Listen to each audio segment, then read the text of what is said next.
कितना खुशी होला बबुआ के चाची के काम करी लोगी सब कोई मिल के हां एगो हमनी के चिन्ह ना दे दी लोगी दू बढ़िया छोड़ भिका के बबुआ के दादी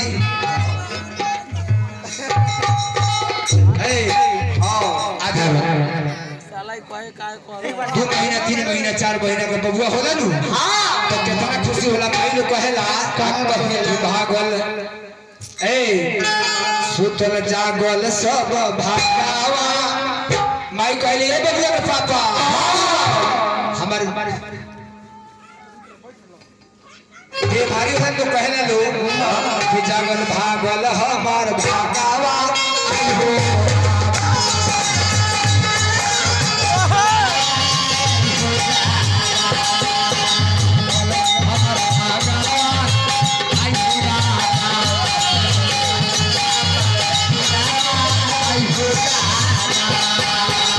आई हो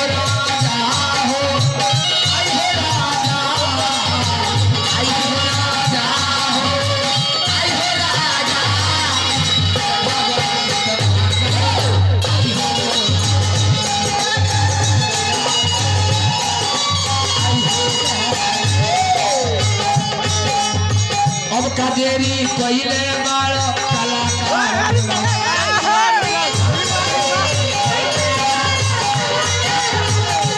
राय होला जे सुनतनी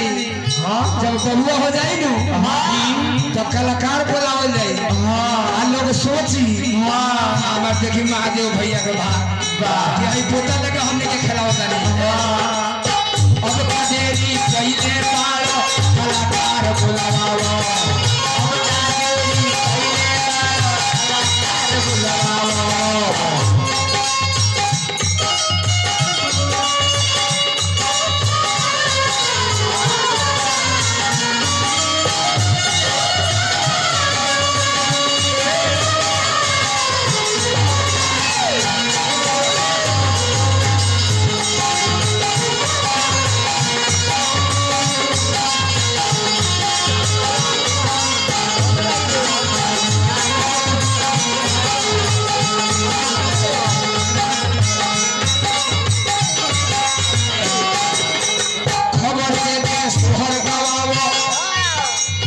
मोहर खूब लुटावा खबर देके भाई प्रेम भैया के बोलवले बने से हां अरे मोहर खूब लुटावा मोहर खूब लुटावा हम बाबू गानावा